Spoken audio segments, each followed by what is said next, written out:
आकाशवाणी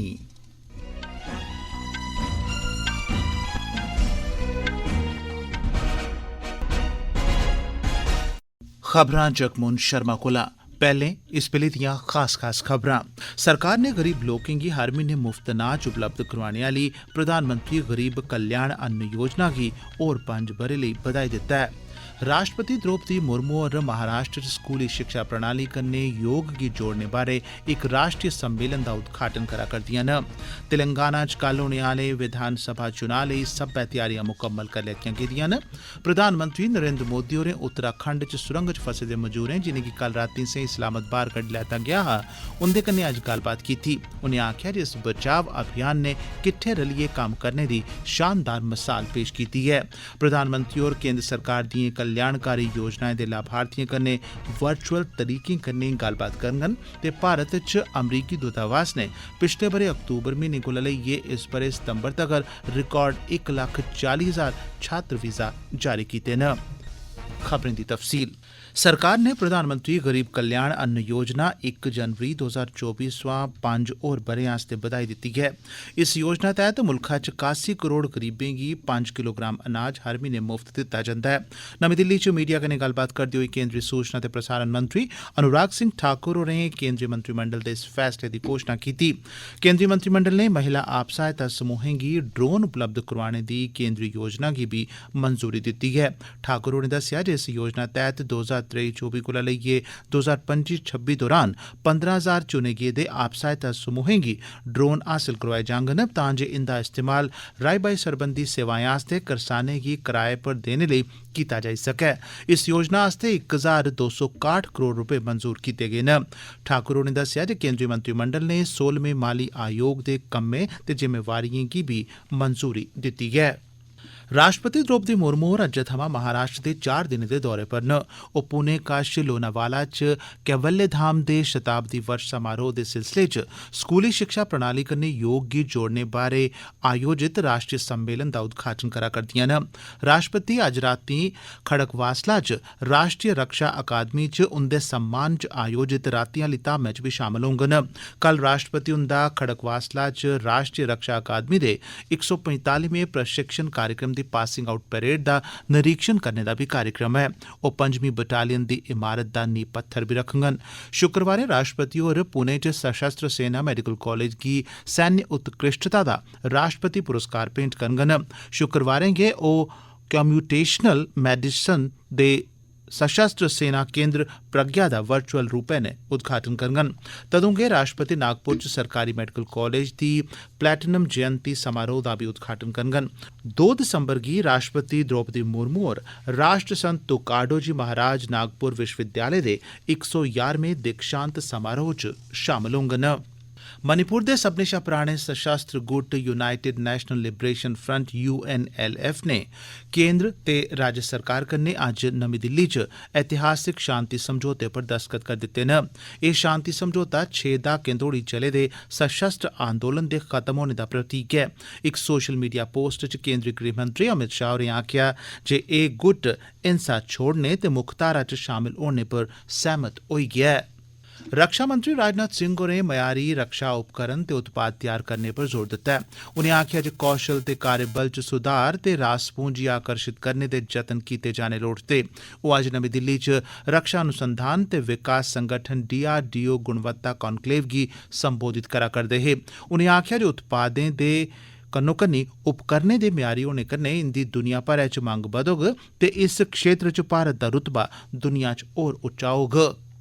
केंद्री महिला ते बाल विकास मंत्री स्मृति ईरानी होरें लिंग समावेशी संचार मार्गदर्शिका दी अज्ज शुरुआत कराई।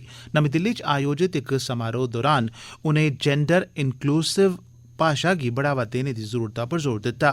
उनें आखेआ जे प्रधानमंत्री मोदी हुंदे आसेआ शारीरिक चुनौतिएं दा मुकाबला करने आह्लें लेई दिव्यांग शब्द दे इस्तेमाल गी शुरू करने कन्नै ऐसे लोकें खलाफ घिसी पिटी दी सोच गी खत्म करने च मदद थ्होई ऐ। कॉप 28 शिखर सम्मेलन ਲਈ ਸੰਯੁਕਤ ਅਰਬ ਅਮੀਰਾਤ ਦੀ पर्यावरण एजेंसी ने अपने पर्यावरण ਦੇ अनुकूल समुद्री अनुसंधान पोत जैवुन ਦਾ प्रदर्शन किया। स्थाई नवाचार ਦਾ प्रतीक जैवुन न छड़ा समुद्री विज्ञान क्षमताएं च इक महत्वपूर्ण गैं है सगुआं पर्यावरण दे लेई जिम्मेदार प्रणालिएं दे बारे च संयुक्त अरब अमीरात दे समर्पण भाव दा भी सबूत है। एह् खबरां तुस आकाशवाणी पर सुना करदे हो। तेलंगाना च कल होने आह्ले विधानसभा चुनां लेई सब्बै तैयारियां मुकम्मल करी लैतियां गेदियां न। लगभग सब्भनें मतदान केन्द्रें च चुनां अमला उत्थें पुज्जी गेदा ऐ। 119 विधानसभा सीटें लेई मतदान कल बडलै 7 बजे कोला लेइयै संञा 6 बजे तोड़ी चलोग, जेह्दे च 3 करोड़ 26 लक्ख कोला मते मतदाता वोट पाने दे अपने अधिकार दा इस्तेमाल करङन। एह्दे लेई 35,655 मतदान केन्द्र बनाए गेदे न ते इंदे चा 12,000 मतदान केन्द्रें गी संवेदनशील श्रेणी च रक्खेआ गेदा ऐ।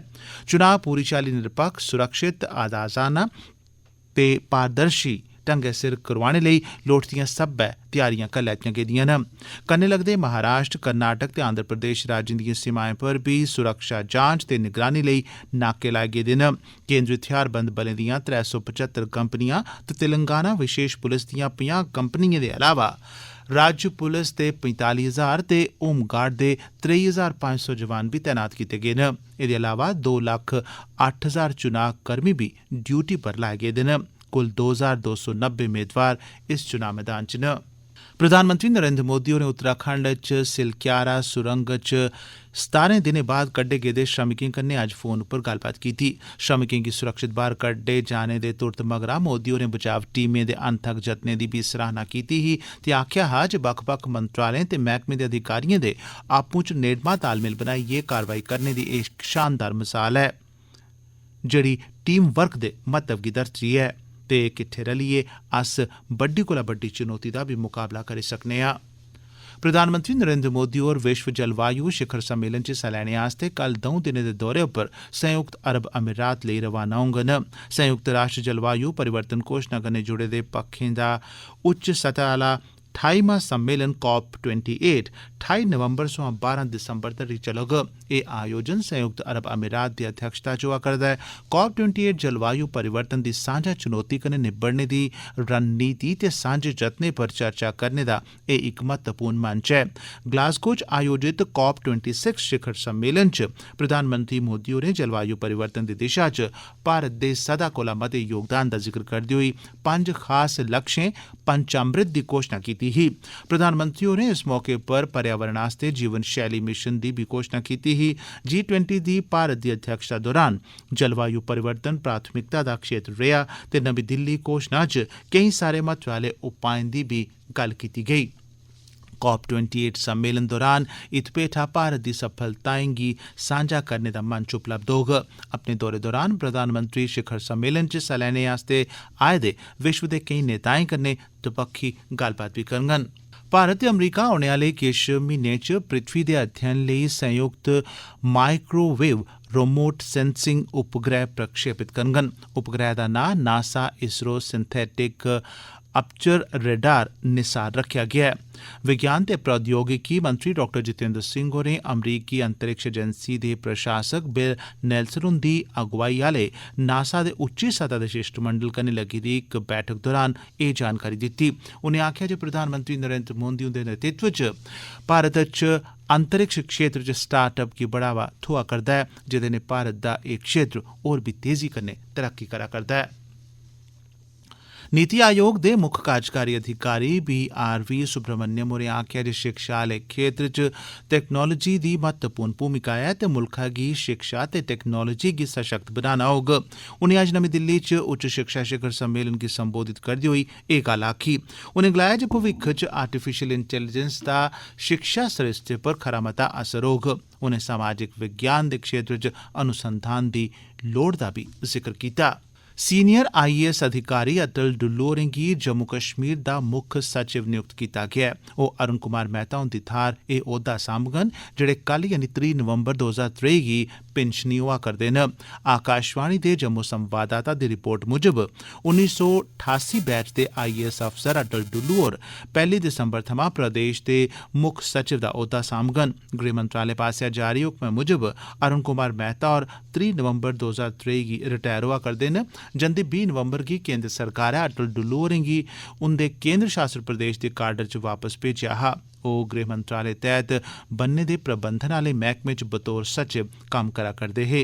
मंत्रिमंडल दी नियुक्तिएं सरबंधी कमेटी ने गृह मंत्रालय दी गुजारिश उप्पर अटल डुल्लू होरें गी उंदे असल काडर च वापस भेजेआ ऐ।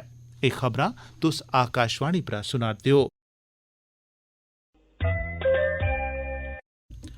प्रधानमंत्री नरेंद्र मोदी विकसित भारत संकल्प यात्रा दे तैह्त केंद्र सरकार दी कल्याणकारी योजनाएं दे लाभार्थिएं कन्नै वर्चुअल माध्यम राएं गल्लबात करङन। यात्रा दा मकसद महत्वपूर्ण योजनाएं दा लाह् लक्षित लाभार्थिएं तगर समें सिर उपलब्ध करोआना ऐ। प्रधानमंत्री होर इस मौके पर प्रधानमंत्री महिला किसान ड्रोन केंद्र दी बी शुरुआत करङन। इस पैह्ल तैह्त महिला आप सहायता समूहें गी ड्रोन दित्ते जाङन तां जे इस तकनीक दा इस्तेमाल आजीविका आस्तै कीता जाई सकै। कुल 15,000 ड्रोन महिला आप सहायता समूहें गी अगले 3 ब'रें च दित्ते जाङन। महिलाएं गी ड्रोन गी डोआरने ते एह्दे इस्तेमाल कन्नै सरबंधित सिखलाई बी दित्ती जाग। इस कार्यक्रम दौरान प्रधानमंत्री एम्स देवधर च 10,000 जन औषधि केंद्र समर्पित करङन। प्रधानमंत्री होर मुल्खै च जन औषधि केंद्रें दी गिनतरी 10,000 थमां बधाइयै 25,000 कीते जाने आह्ले कार्यक्रम दी बी शुरुआत करङन। भारत च अमरीकी दूतावास ते वाणिज्य दूतावासें अक्तूबर 2022 ते इस ब'रे दे सितंबर म्हीने तगर 1,40,000 छात्र वीजा जारी कीते न, जेह्ड़ा जे अपने आपै च इक रिकार्ड ऐ। अमरीकी विदेश विभाग ने इक बयान च दस्सेआ जे इस अवधि दौरान दुनिया भरै च 1 करोड़ कोला मते गैर प्रवासी वीजा जारी कीते गे न। अमरीकी दूतावास ने एह्दे अलावा लगभग 80 लक्ख लोकें लेई बपार ते पर्यटन वीजा बी जारी कीते, जेह्ड़े जे 2015 कोला लेइयै हुनै तगर दी सभनें शा मती गिनतरी ऐ। 2017 कोला हुनै तगर भारत च अमरीकी दूतावास ते वाणिज्य दूतावासें 6 लक्ख कोला मते वीजा जारी कीते न। पिछले म्हीने तगर भारत च अमरीकी दूतावास ने 2023 च 10 लक्ख प्रवासी वीजा जारी कीते न। पाकिस्तान च पुलिस इक 18 ब'रें दी कुड़ी दी ऑनर किलिंग आह्ले मामले दी जांच करा'रदी ऐ। इस कुड़ी दी फोटो सोशल मीडिया पर वायरल होई ही। पुलिस गी शक्क ऐ जे ओह्दी फोटो कन्नै छेड़छाड़ कीती गेदी ऐ। पाकिस्तान दी दूर दरेडे इलाके कोहिस्तान च अधिकारिएं दा आखना ऐ जे इस कुड़ी दी ओह्दे पिता ते चाचे ने पिछले हफ्ते इक आदिवासी पंचैत जिसी उत्थें जिगरा आखेआ जंदा ऐ दे हुक्मै पर गोली मारियै हत्या करी दित्ती ही। पुलसा मुजब कुड़ी दी पिता दी हत्या दे मामले च गिरफ्तार करी लैता गेआ ऐ, जिसलै जे ओह्दा चाचा फरार ऐ। पुलसै दस्सेआ जे इक होर मामले च सोशल मीडिया पर फोटो वायरल होने दे बाद इक होर कुड़ी ते ओह्दे प्रेमी गी जानू मारी देने दियां धमकियां दित्तियां जा करदियां न। पाकिस्तान च हर ब'रे इस्सै चाल्ली दी सैकड़ा बद्धी कुड़ियें गी कुसै अल्पसंख्यक, गैर मुसलमान या गैर बरादरी दे नौजवान कन्नै ब्याह करने पर हत्या करी दित्ती जंदी ऐ। केईं सारे मामलें च इनें मुड़ें गी बी मारी दित्ता जंदा ऐ। 2011 च इक ब्याह समारोह दौरान छड़ा गाना गाने ते ताड़ियां बजाने दा वीडियो बनाए जाने पर 3 कोहिस्तानी महिलाएं दी हत्या कर दित्ती गेई ही। Jammu Kashmir Bharat scouts and guides दे इक डेलीगेशन ने अपने स्थापना दिवस दे सरबंधै च अज्ज राजभवन जम्मू च लेफ्टिनेंट गवर्नर मनोज सिन्हा होरें गी झंडा स्टीकर भेंट कीता।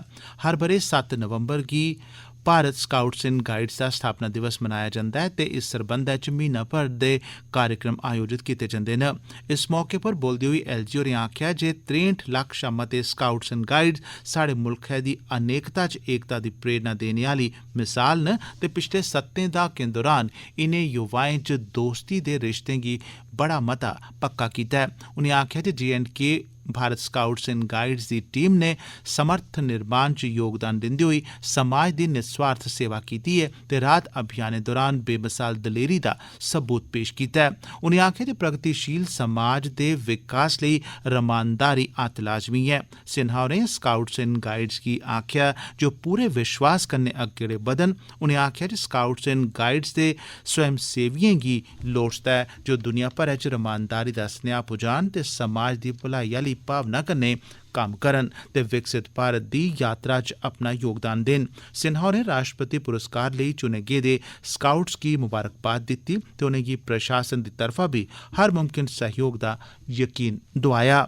उनें आखेआ जे अज्ज साढ़े नौजवान अपनी आसें तांगें गी पूरा करने लेई नमें धैर्य कन्नै अगड़े बधा करदे न। ते अखीरै च खास खबरां इक बारी परतियै। सरकार ने गरीब लोकें गी हर म्हीने मुफ्त अनाज उपलब्ध करोआने आह्ली प्रधानमंत्री गरीब कल्याण अन्न योजना गी होर 5 ब'रे लेई बधाई दित्ता ऐ। राष्ट्रपति द्रौपदी मुर्मू होर महाराष्ट्र च स्कूली शिक्षा प्रणाली कन्नै योग गी जोड़ने बारै इक राष्ट्रीय सम्मेलन दा उद्घाटन करा करदियां न। तेलंगाना च कल होने आह्ले विधानसभा चुनां लेई सब्बै तैयारियां मुकम्मल करी लैतियां गेदियां न। प्रधानमंत्री नरेंद्र मोदी होरें उत्तराखंड च सुरंग च फसे दे मजूरें जिनेंगी कल रातीं सें इस्लामाबाद बाहर कड्ढी लैता गेआ हा उंदे कन्नै अज्ज गल्लबात कीती। उनें आखेआ जे इस बचाव अभियान ने किट्ठे रलियै कम्म करने दी शानदार मिसाल पेश कीती ऐ। प्रधानमंत्री होर केंद्र सरकार दिएं कल्याणकारी योजनाएं दे लाभार्थियें कन्नै वर्चुअल तरीकें कन्नै गल्लबात करङन ते भारत च अमरीकी दूतावास ने पिछले ब'रे अक्तूबर म्हीने कोला लेइयै इस ब'रे सितंबर तगर रिकार्ड 1,40,000 छात्र वीज़ा जारी कीते न। खबरें दे इस बुलेटिन च बस इन्ना गै।